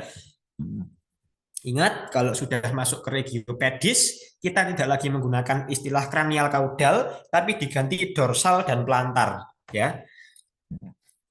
Bagian depannya dorsal, bagian belakangnya plantar ya. Tuber kalkis yang menonjol besar ini ya, tuber kalkis. Kemudian yang selanjutnya adalah os calcaneus. Pada os calcaneus kita bisa melihat adanya struktur di tengah ini ya, yang seperti alur ini disebut sebagai trochlea tali ya. Karena dia seperti katrol sehingga disebut sebagai trochlea ya. Trochlea tali tampak dari sisi dorsal. Kemudian struktur yang ketiga ini ada struktur kelanjutan dari trochlea tali, tapi dia merupakan bagian dari os calcaneus ya, meskipun dia namanya adalah sustentaculum tali ya. Dia mengandung nama talus tapi dia punyanya dari os calcaneus ya. Kalau aku kemarin sempat baca, sustentaculum tali ini kalau diterjemahkan ke bahasa Inggris itu adalah shelf of talus. Ya, jadi kayak raknya dari os talus. Ya, teman-teman pernah membayangkan rak buku yang nempel di tembok itu? Ya, ini kan mirip strukturnya. Saat os calcaneus itu dilepas dari os talusnya, ya, itu kayak ada suatu penonjolan, yaitu yang ini, sustentaculum tali ini. Ya, sustentaculum tali. Nomor 83. Dan dia tampak dari belakang atau dari plantar. Kemudian di sini ya, os tarsus sentral dia nggak punya struktur bentukan khusus dan dia termasuk bagian dari baris proksimal osa tarsal. Kemudian di sini aku ada nunjuk yang pakai angka Romawi 1, 2, 3, 4. Ini merupakan osa tarsal baris distal. Ya. Ini merupakan variasi dari osa karpal. Ya. Seperti pada osa tarsal ya. Kalau pada osa karpal kemarin juga bervariasi antar hewannya. Kita akan bahas yang osa tarsal kali ini. Ya. Ditinjau dari baris proksimal dan baris distalnya itu ada yang dia tumbuh dengan baik, ada yang mengalami fusi. Nah, yang paling lengkap itu adalah variasi osa tarsal milik babi dan anjing. Totalnya ada 7. Lengkap ya. Ada 3 baris proksimal dan 4 baris distal. Ya, talus, calcaneus, dan tarsus sentral. Serta yang baris distalnya itu 1, 2, 3, 4. Kalau mungkin tabel begini kurang bisa dipahami, bisa melihat bagan atau yang di bawah ini ya, babi dan anjing ini os talus dan calcaneusnya dia berkembang sempurna, tarsus sentralnya juga, lalu yang baris distal 1, 2, 3, 4 itu ada semua ya. Sini coba perhatikan gambar sebelah kanan ini ya. Ini merupakan osa tarsal dari anjing. Ini yang sebelah kanan tampak dari dorsal, yang sebelah kiri ini tampak dari plantar. Oke. Nah, ini yang paling medial itu yang angkanya paling kecil ukurannya, ya. di sini dimulai dari nomor 2, 3, dan 4. Yang nomor satunya dia nggak kelihatan karena kalau mau melihat harus ngefotonya agak diputar sedikit ya. Di sini. Yang 2, 3, 4, dan yang ini merupakan tarsus sentralnya anjing ya. Kemudian yang ini merupakan os talus, kemudian yang panjang ini merupakan os calcaneusnya. Oke. Ini yang os tarsalnya pada anjing. Sementara kalau pada sapi dia jumlahnya paling sedikit ya, hewan ruminansia, karena dia mengalami fusi antara os tarsus sentral dengan yang keempat. Kemudian yang kedua sama ketiga dia mengalami fusi juga ya. Jadi dia cuma punya 5 osa tarsal.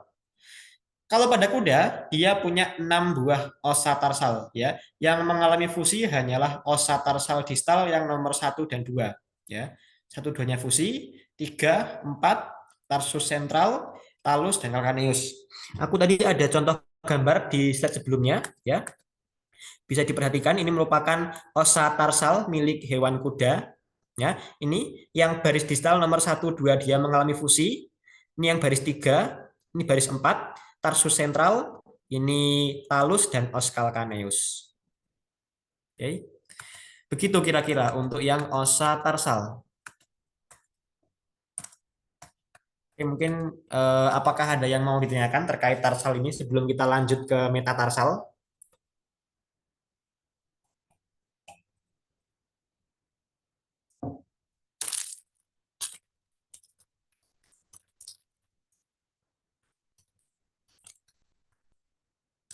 Tidak. Very well.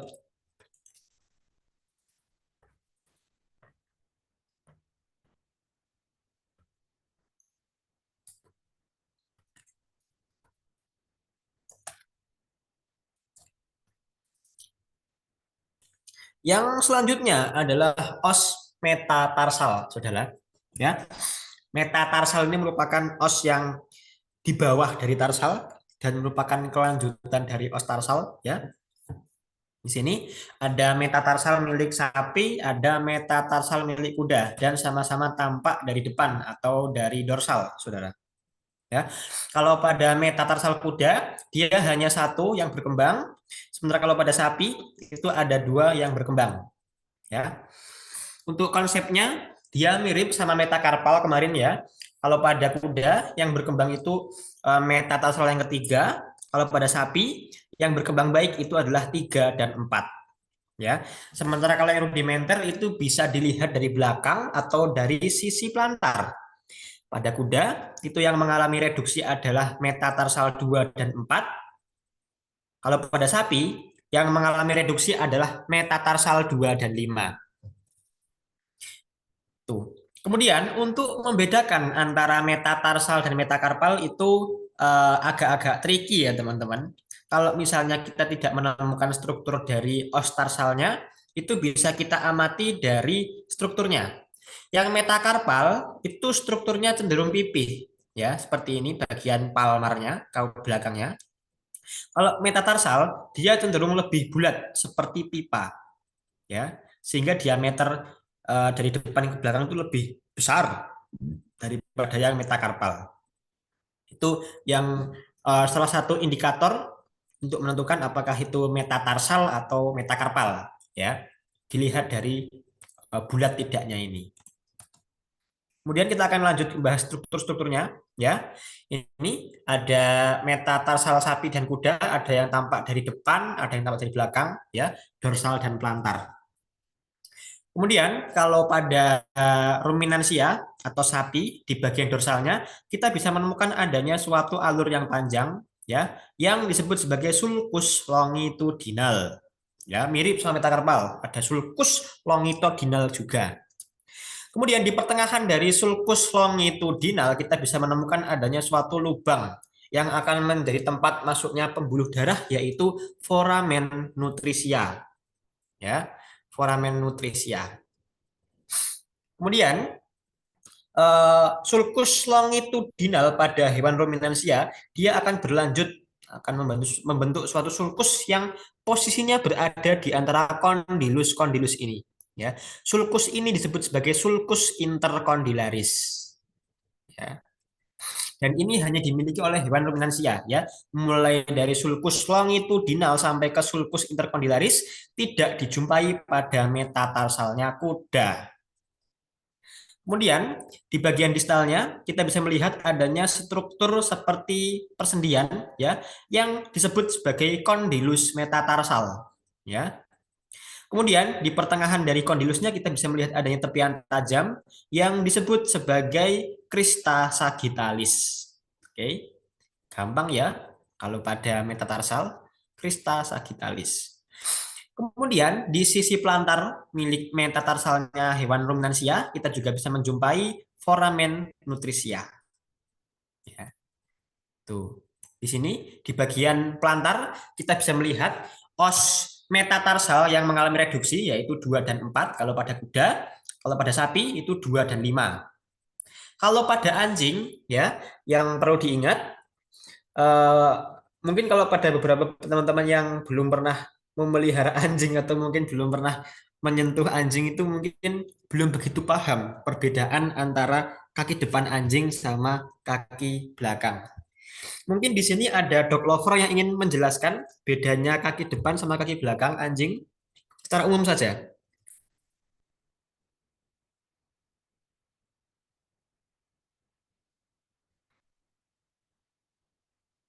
Ada yang bisa menjelaskan?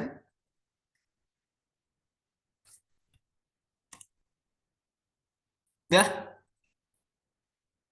anu Steffi, kalau dari jumlah jarinya, bedanya yang kaki depan sama belakang apa? How many fingers they got? How many paw they have? Kayaknya yang belakang itu cuma 4 nggak sih, Kak? Betul sekali, itu yang membedakan kaki depan sama kaki belakang. Ya. Kaki depan itu jumlah jarinya ada 5, kalau kaki belakang itu jumlahnya ada 4. Ya.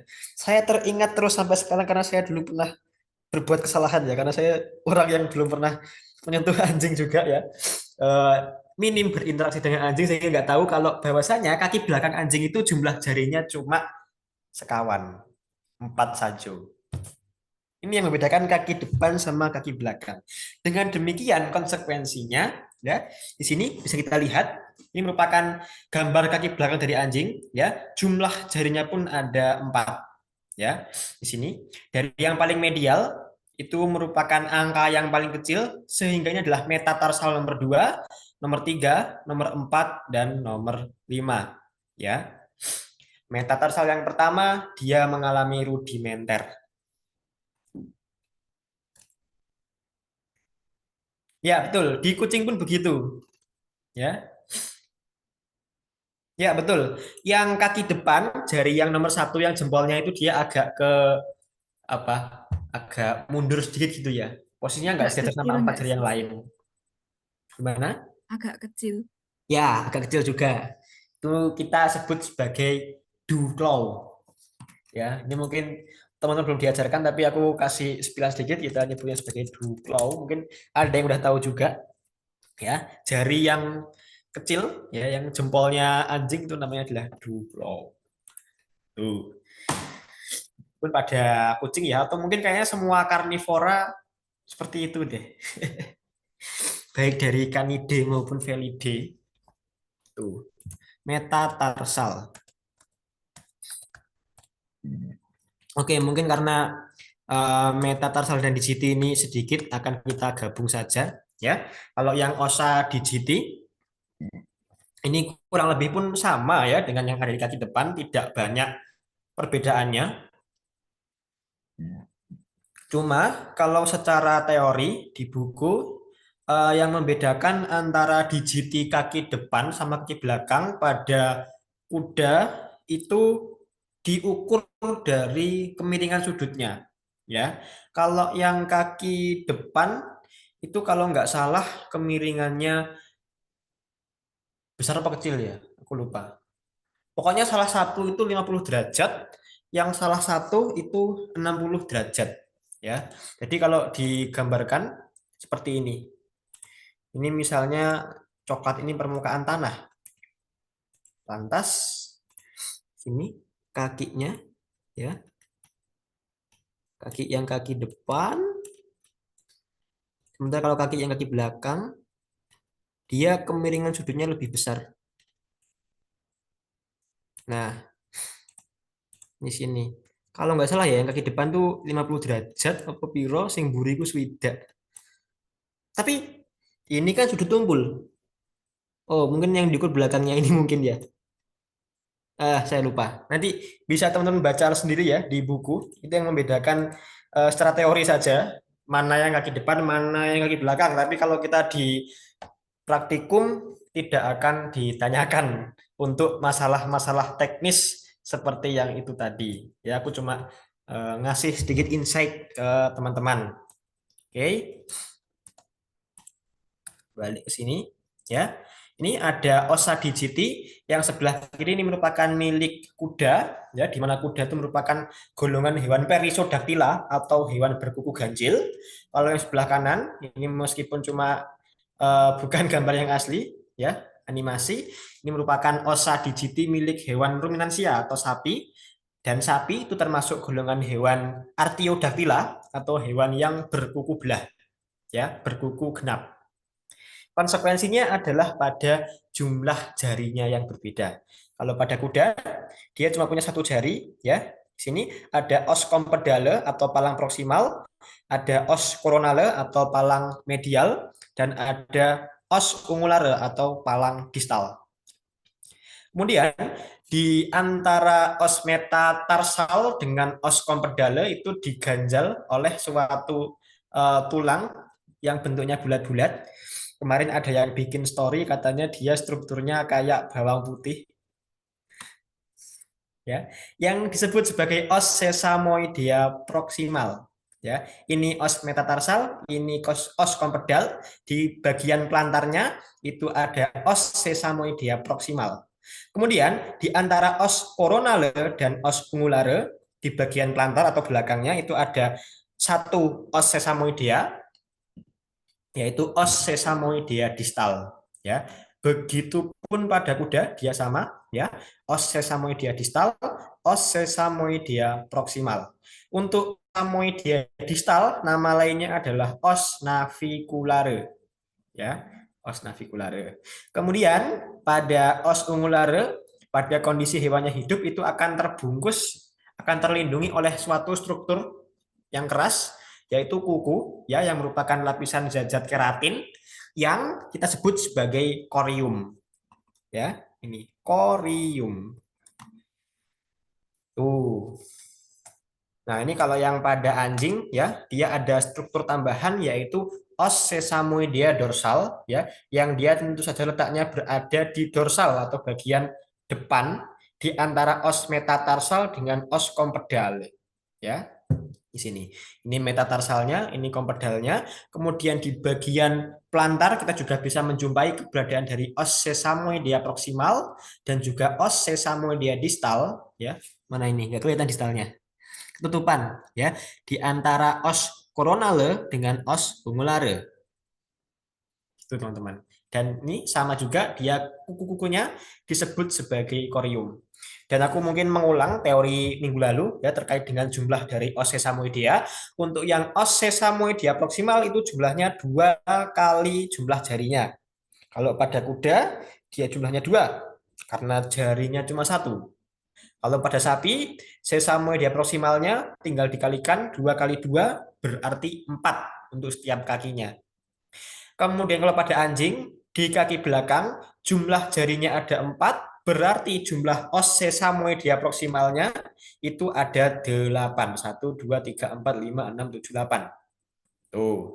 Lalu kalau yang os sesamoidea distal dan os sesamoidea dorsal itu masing-masing jumlahnya 1 dari setiap ruas jari yang ada. Ya, gampang kok anatomi itu. Ya, dari slide ini apakah ada yang ingin ditanyakan teman-teman?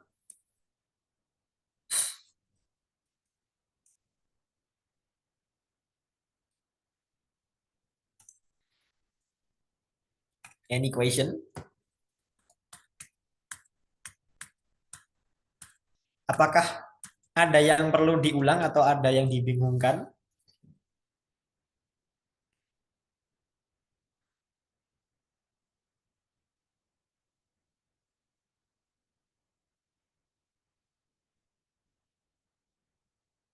Oke, kalau tidak ada pertanyaan mungkin saya cukupkan sesi materi dan penjelasan dari saya. Aku mau nawarin apakah mau ada sesi bedek-bedekan atau tidak?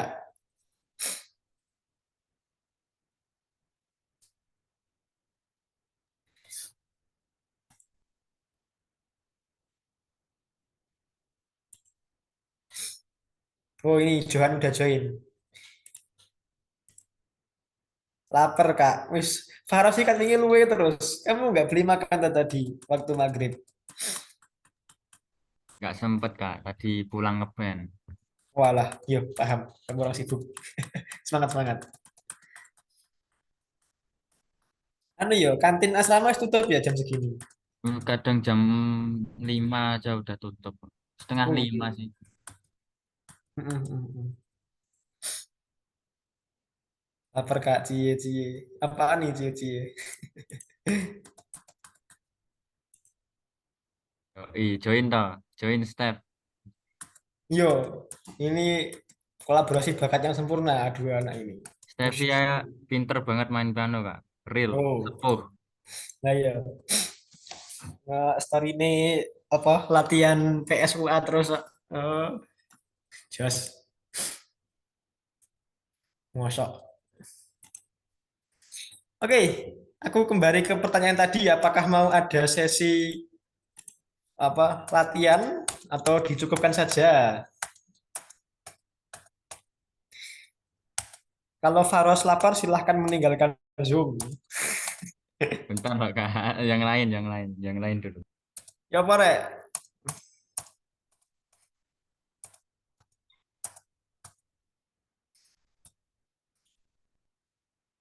Oke, karena mungkin apa lagi ada chat ini.